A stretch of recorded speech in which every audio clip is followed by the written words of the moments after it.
एकेकाळची गोष्ट आहे. नवरा बायकोचे एक दाम्पत्य होते. त्या दोघांना मुलबाळ नव्हतं, पण त्यांना एका मुलीची फार इच्छा होती. काही दिवसानंतर त्यांना बाळ होणार होतं. एक दिवस पत्नीची नजर खिडकीच्या बाहेर एका लेट्यूस गार्डनवर पडली.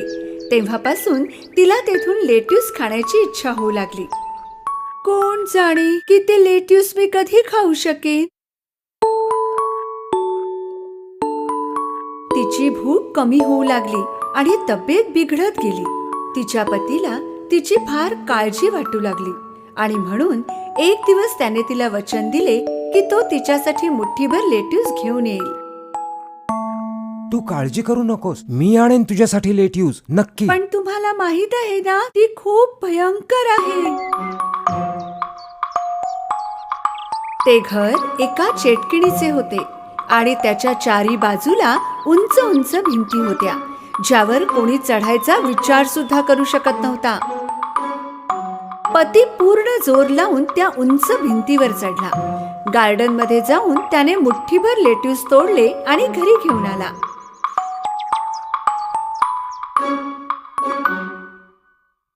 त्याच्या पत्नीने मोठ्या चवीने ते लेट्यूस खाल्ले आणि ती थोडी बरी होऊ लागली. पण मुठ्ठीभर लेट्यूसने तिचं मन भरलं नाही. दुसऱ्या दिवशी पती पुन्हा त्या गार्डन मध्ये गेला, पण यावेळी ती चेटकीण तेथे उभी होती. तुझी एवढी हिम्मत झाली की तू माझ्या गार्डन मध्ये येऊन माझे लेट्यूस तोडतोस. माझी पत्नी गरोदर आहे, तिला लेट्यूस घेण्याची इच्छा झाली आहे. मग तू मला विचारू शकला असतास ना. तुला इकडे सगळे घाबरतात, मला वाटलं तू देणार नाहीस. मला माफ कर. माफ करू? तुला तर शिक्षा मिळेल. जर माझ्या पत्नीला हे लेट्यूस मिळाले नाही तर ती आजारी पडेल आणि बाळालाही त्रास होईल.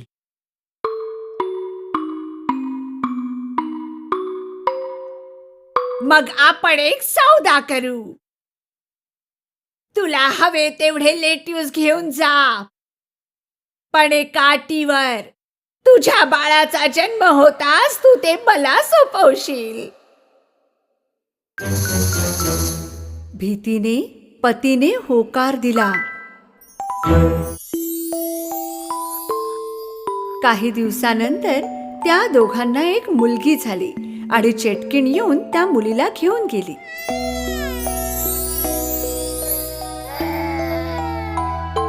तिने त्या मुलीचे नाव रपंचल ठेवले, कारण जे लेट्यूस तिची आई खात होती त्याचे नाव सुद्धा तेच होते. ती चेटकीण रपंचलची फारच काळजी घेत होती. 16 वर्षांची होता होता ती फार सुंदर दिसू लागली. तिचे घर जंगलामध्ये एका उंच इमारतीत होते आणि त्या इमारतीत शिडी नव्हती, फक्त वर एक खिडकी होती. चेटकिणीने रपंचलचे केस कधीच कापले नव्हते. तिला भेटण्यासाठी आल्यावर चेटकीण खालून आवाज देत असे, रपंचल, रपंचल, रपंचल, आपले सोन्यासारखे केस तर खाली सोड, तुझी मम्मी आहे. आपल्या खिडकीने रपंचल आपले सोन्यासारखे केस खाली सोडायची आणि त्याच्या सहाय्याने ती चेटकीण वर चढायची. असे वर्षानुवर्ष चालत होते. एक दिवस त्या जंगलात एक राजकुमार आला शिकारीसाठी आणि त्याला एक गोड आवाज ऐकू आला, गाणं गात असलेला. वा, किती गोड आवाज आहे. त्याने विचार केला आणि तो त्या आवाजाच्या जवळ जाऊ लागला. रपंचलच्या इमारतीकडे पोहोचल्यावर त्याने आधी डावीकडे पाहिले आणि मग उजवीकडे, पण कुठलीही शिडी दिसत नव्हती त्याला वर जाण्यासाठी.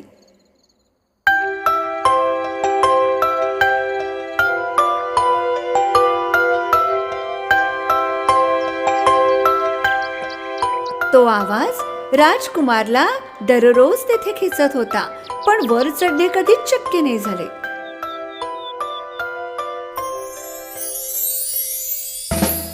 एके रात्री इमारतीजवळ जाताना त्याला खाली चेटकीण दिसली.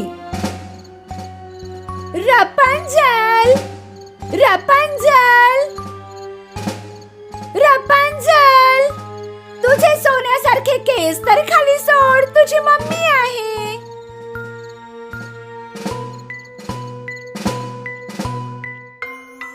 आपल्या खिडकीमधून रपंजलने आपले सोन्यासारखे केस खाली सोडले आणि त्याच्या सहाय्याने ती चेटकीण वर चढली. दुसऱ्या दिवशी सूर्य मावळताच राजकुमार तेथे गेला आणि आवाज बदलून हाका मारू लागला. रपंजल, रपंजल, तुझे सोन्यासारखे केस जरा खाली सोड. मी तुझी आई आहे.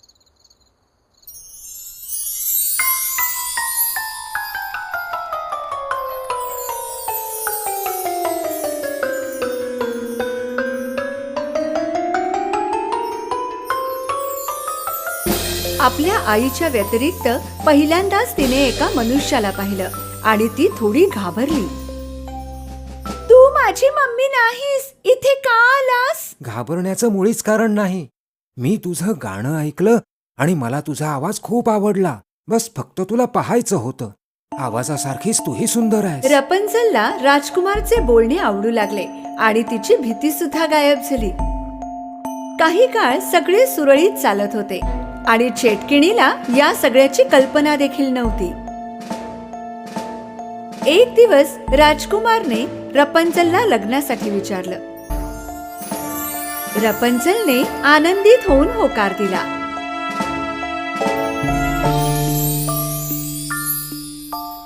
पण रपंजलला खाली जाण्यासाठी काही मार्ग सुचत नव्हता. अचानक तिला एक युक्ती सुचली. दरवेळी राजकुमार एक कपड्याचा तुकडा सोबत आणत असे.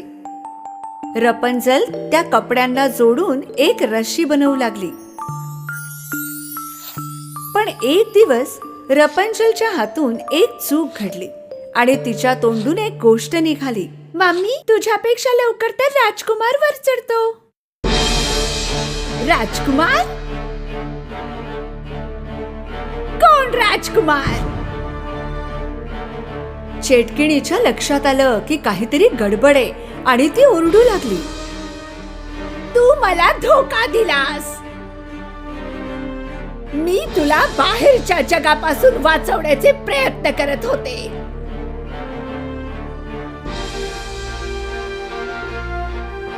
चेटकिणीने रागाच्या भरात रपंजलचे सोनेरी केस कापून टाकले.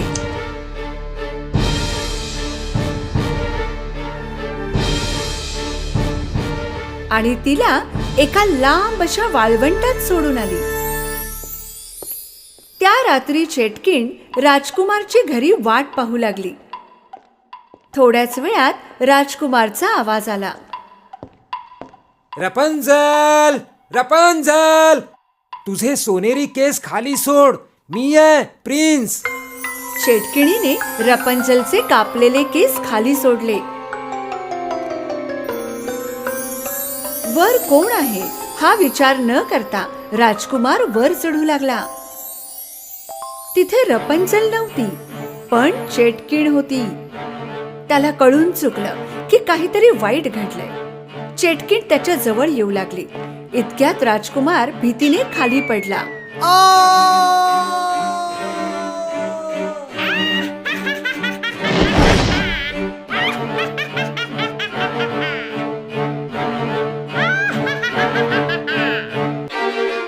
खाली काही झाडे असल्यामुळे सुदैवाने तो वाचला. पण डोळ्यात काटे टोचल्यामुळे त्याची दृष्टी नाहीशी झाली.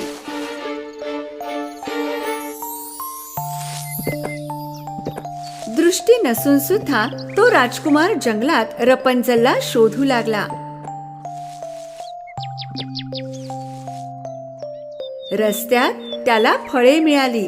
ती त्याने तोडून खाल्ली. चालत चालत तो एवढ्या लांब आला की तो वाळवंटात येऊन पोहोचला.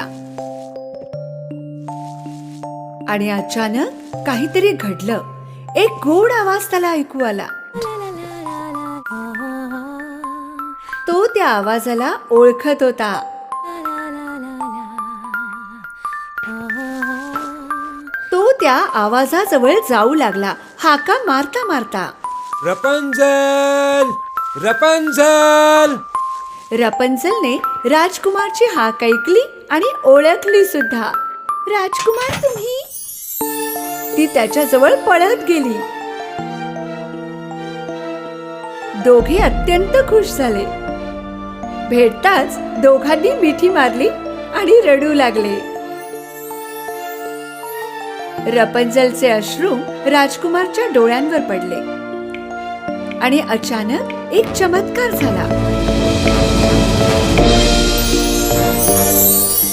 राजकुमारला दिसू लागले. हे पाहून रपंजल खूप खुश झाली.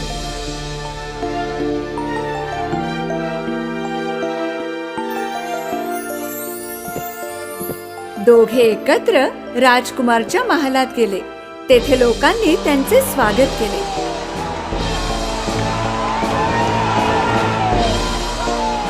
आणि दोघे सदैव आनंदात राहू लागले.